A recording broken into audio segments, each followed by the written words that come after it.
Señoras y señores, muchísimas gracias por continuar con nosotros en su revista Tele 15. Vamos a hablar hoy con el doctor José Eric Hernández Machado Santana, quien es el director general de Participación Ciudadana, una institución que tuvo una gran labor durante el desarrollo del proceso de las elecciones pasadas. Precisamente vamos a hablar con él sobre este tema. Muy buenos días, doctor. Muy buenos días, gracias por la invitación y es oportuno, ¿verdad?, dar seguimiento a temas electorales, aun cuando el proceso mismo en gran parte ha concluido y está en su fase final. Qué bueno.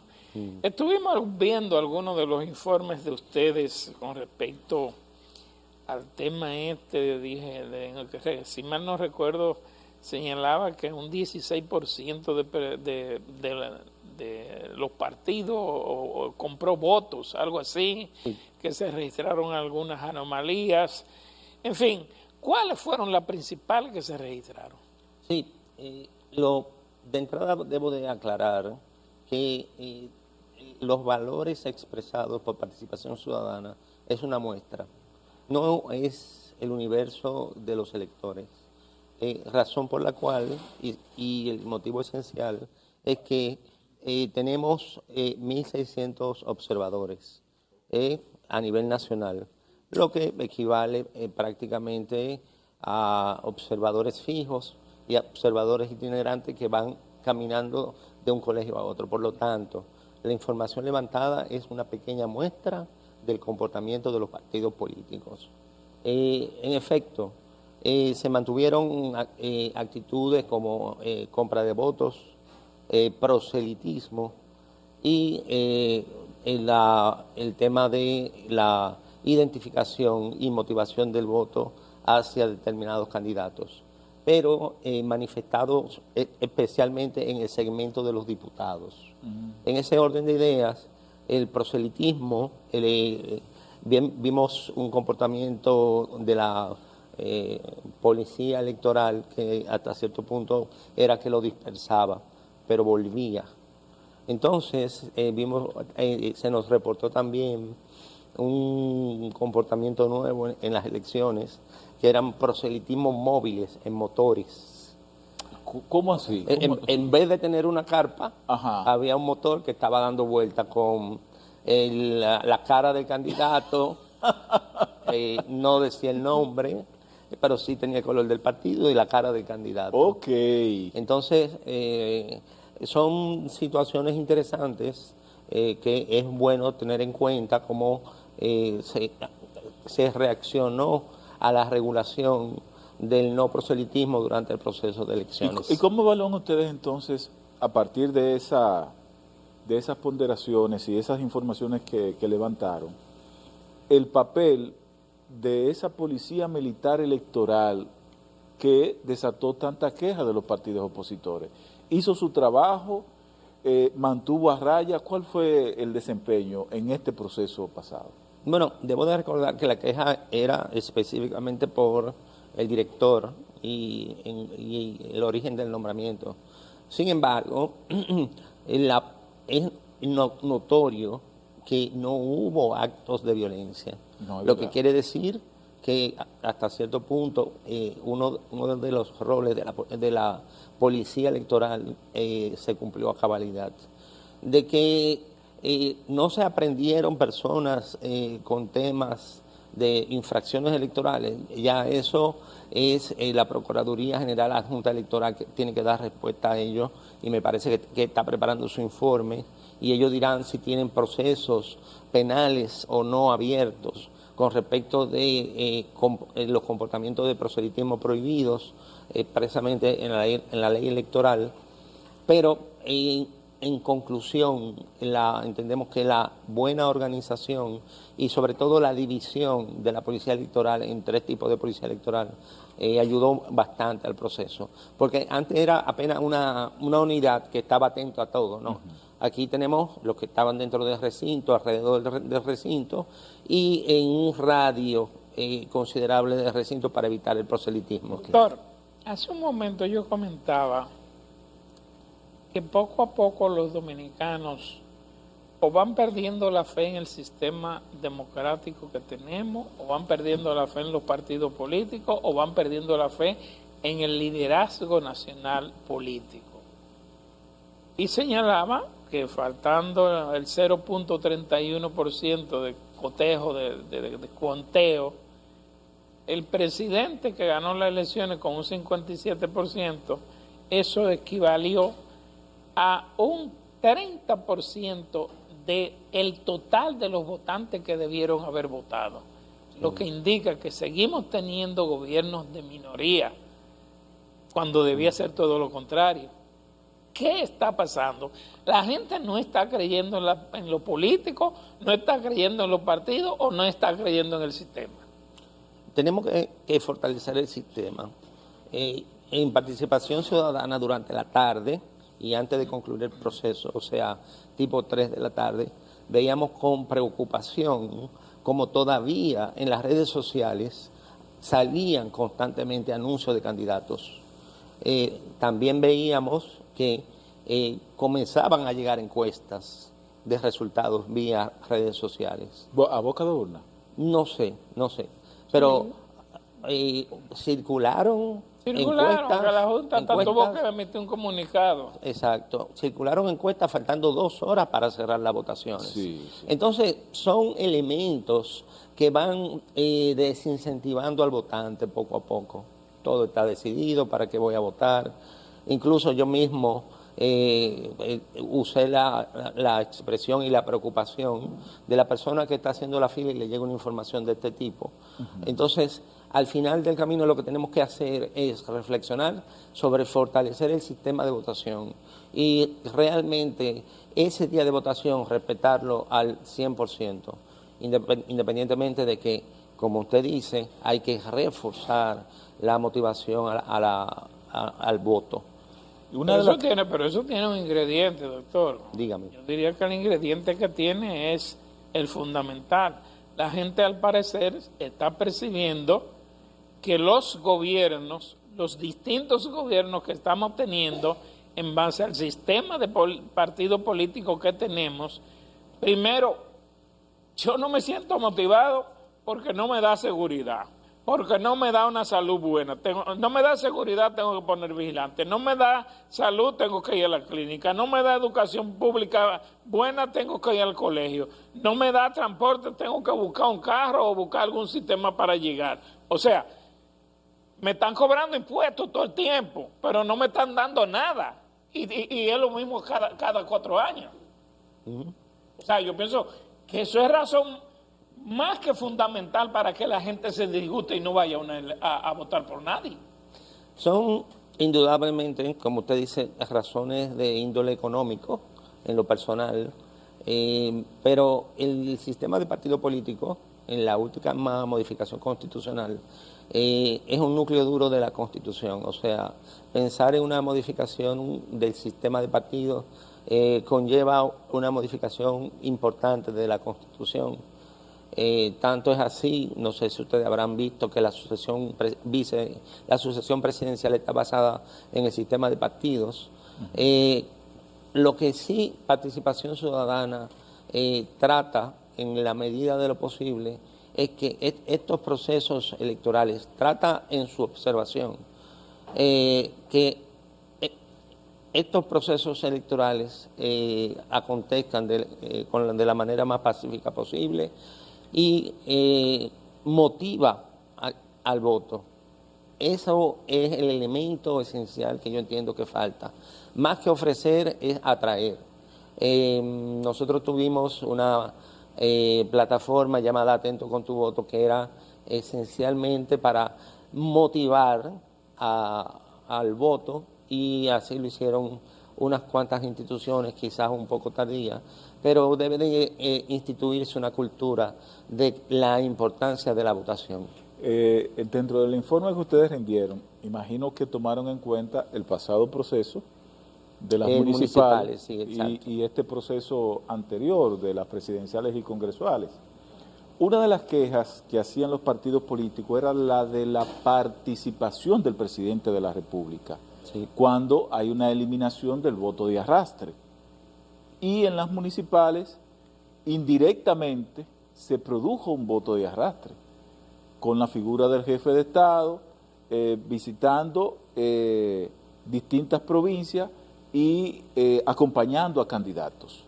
¿Eso está dentro de su informe? ¿Alguna recomendación para futuros procesos electorales dentro de la participación del jefe de Estado en un proceso político? No es un aspecto contemplado en nuestros informes.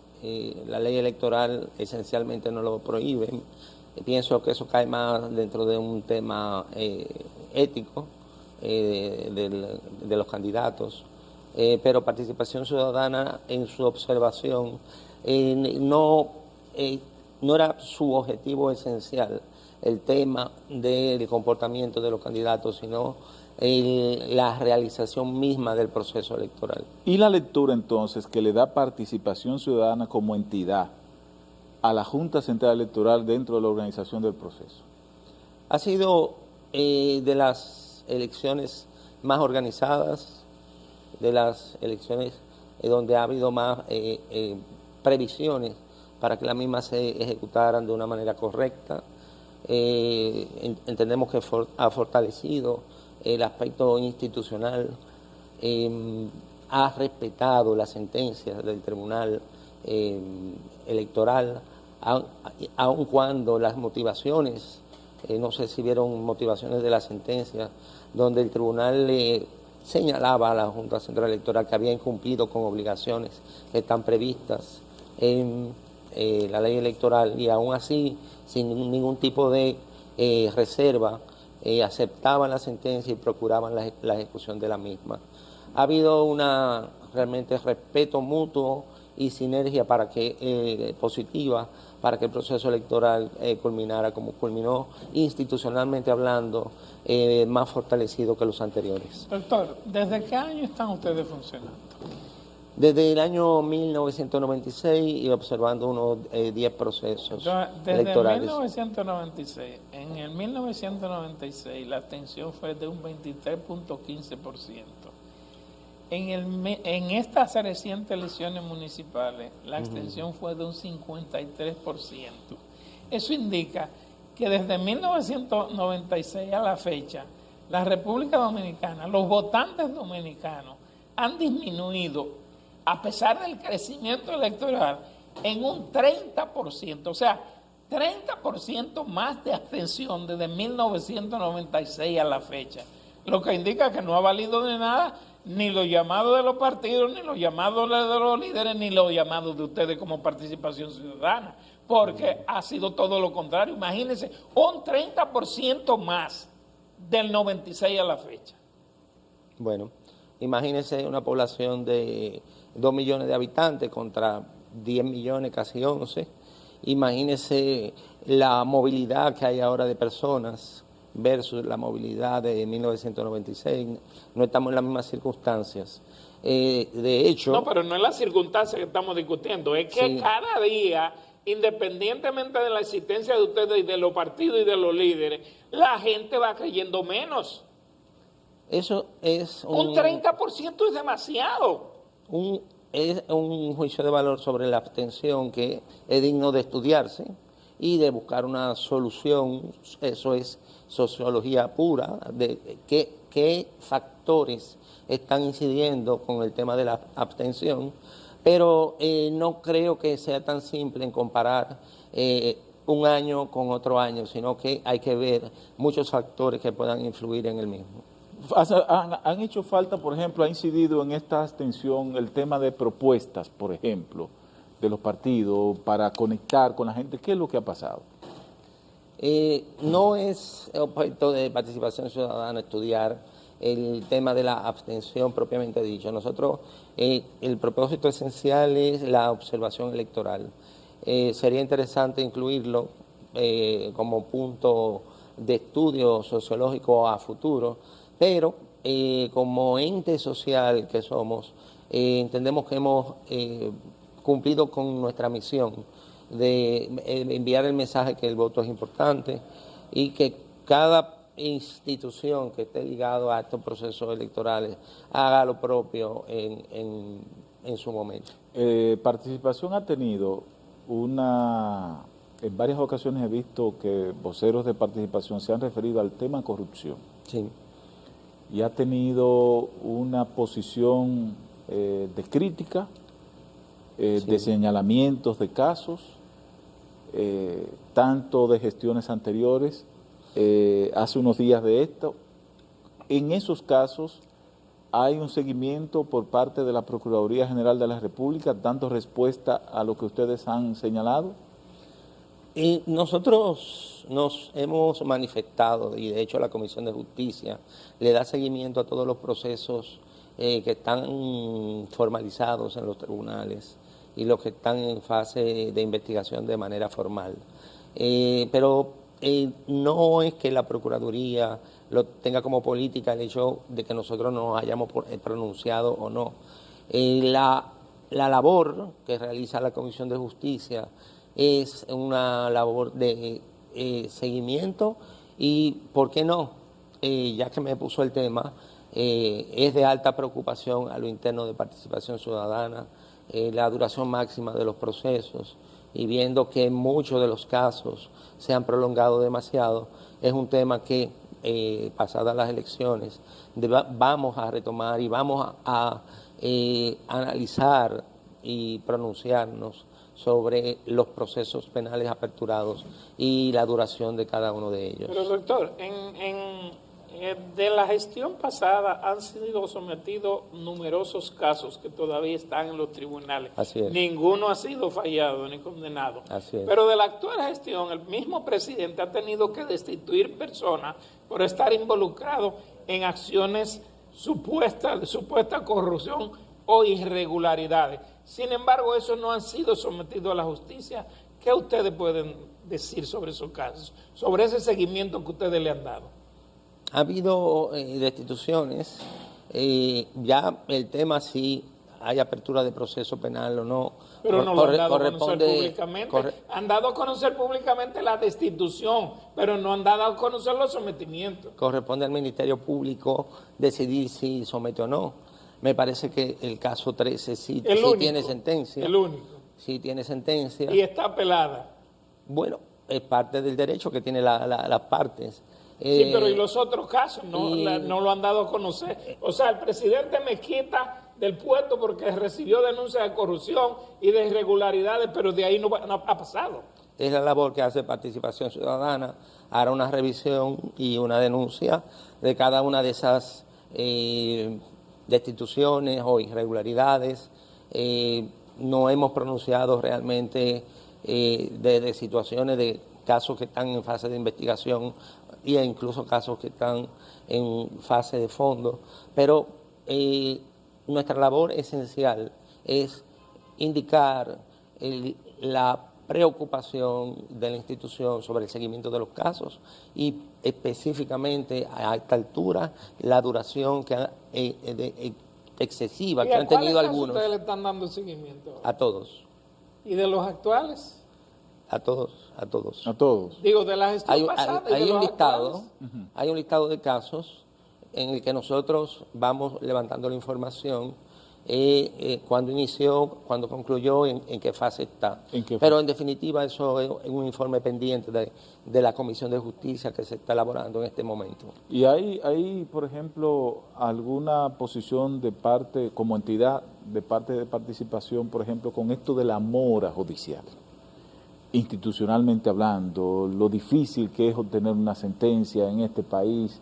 Bueno, de hecho hay una máxima que establece que justicia tardía, justicia denegada. Cuando una gente viene a obtener una sentencia, no estoy hablando solamente de caso de corrupción, cualquier caso, es un tema que el sacrificio de tiempo, de recursos, es bastante extenuante. Sí, estamos conscientes de eso como institución. La mora judicial lamentablemente implica muchas veces intereses privados en los cuales Participación no puede inmiscuirse, porque como usted sabe son asuntos civiles, comerciales o de interés contencioso administrativo. Recientemente el Poder Judicial hizo una actividad vinculada a la mora judicial, de la cual no tenemos los resultados, pero sí es un tema que con respecto del Poder Judicial es de observar, pero no está dentro de las competencias, por así decirlo, o el interés público que persigue participación ciudadana, porque se entremezclan intereses privados. Incluso a nosotros nos llegan solicitud de que un representante de participación vaya a una audiencia X, pero no podemos hacerlo porque son intereses privados. Ya. ¿Entiendes? Incluso invitaciones a procesos de carácter penal. Tampoco podemos participar porque son, en definitiva, intereses privados. Doctor, el hecho de la extensión que se ha venido produciendo a nivel nacional en todas las elecciones que hemos tenido en los últimos tiempos, ¿no le pasa por la mente a ustedes que esa situación se ha dado en muchos países y esto ha permitido el surgimiento de mesías, entre comillas, como una alternativa porque los partidos no le dan lo que busca la población? Bueno, como le decía anteriormente, de la manera que está estructurada la organización política en la Constitución, es poco probable, y ya pasó me parece que con un joven, poco probable que una persona que no puede, que entre a la política, que no pueda hacer sino a través de un partido político, a través de la estructura de un partido político. Pero la Constitución tengo entendido que permite que una persona se postule. No. Con una candidatura independiente. La ley electoral es una candidatura independiente. Una candidatura Sí. independiente. Se lo permite. Ya. Es interesante revisar el precedente. Lamentablemente no puedo Lo que pasa es decir que nombre. estamos acostumbrados. No puedo y decir nadie nombre, lo ha pero hecho. hay un precedente de un candidato independiente que se presentó y el tribunal se lo declaró inadmisible en el entendido de que debía de ser a través de un partido político. Sí, pero ese fue porque no por las razones legales, sino creo que fue por razones de tiempo, que cuando se presentó. Ese fue el caso del doctor Fiallo, Sí. si no me equivoco. Entonces, ok, pero vamos a suponer que surja lo que llamamos un mesías con un posible partido independiente, o un partido con otro, no, con un nombre, simplemente. El cobrador, por ejemplo. No, pero ya está reconocido por la Junta y Ok. entra en el sistema de partidos. Lo que se plantea en el fenómeno en América Latina es que surja una persona que eventualmente nos responda al sistema de partido político. Entiendo que adelantar criterios, incluso criterios que pertenecerían al Tribunal Superior Electoral, no es prudente. Pero tenemos ese primer precedente de la intención de un ciudadano individual aspirar a la presidencia, que veamos qué sucederá a futuro si lo hace oportunamente. Para lo que es el fortalecimiento institucional, que un partido, que ya han ocurrido casos, por ejemplo, yo que estoy de memoriado, recuerdo el caso Hipólito Mejía, que el país se vistió de blanco, ¿verdad que sí, Geraldino? En ese momento, creo que un solo senador del PLD, que fue José Tomás Pérez, Sí. fue el único representante opositor en el Senado. El caso del PLD, también, que arrasó en el país. Y ahora, este caso del Partido Revolucionario Moderno, que con honrosas excepciones, también ha vestido el país de azul en este caso. ¿Eso es conveniente institucionalmente para el fortalecimiento democrático e institucional de un país en la vida que esto ocurra? Los procesos de las mayorías y minorías en nuestro país se ha comprobado que son procesos cíclicos, que se repiten cada cierto tiempo, en que los diferentes partidos que lideran la preferencia se convierten en mayorías, ¿verdad? Eso es indiscutible. Conveniencia o no, va a depender necesariamente de la integración del Congreso en el interés nacional con respecto de los asuntos que deben de ser aprobados o que no convienen ser aprobados. El hablar si es conveniente o no es conveniente es adelantar la voluntad de los legisladores. Cuestión que hay que manejar con mucho cuidado. Pero en definitiva, ese sistema de elección individual, eliminando aquel sistema de arrastre, ha tenido es una consecuencia directa el hecho de que cada líder en cada provincia pueda perfectamente lograr su posición en el Congreso, lo cual no es criticable. Entonces, no podemos, a mi modo de ver, lamentarnos de una mayoría ahora, cuando realmente en el sistema anterior era muy criticable el tema del sistema de arrastre con respecto del Congreso Nacional. Doctor, muchísimas gracias por Agradecido. estar con nosotros. Es usted muy amable. Muy amable y gracias por todo. De verdad que sí. Gracias por todo. Bueno, a ustedes, señoras y señores, muchísimas gracias. Nos vemos mañana.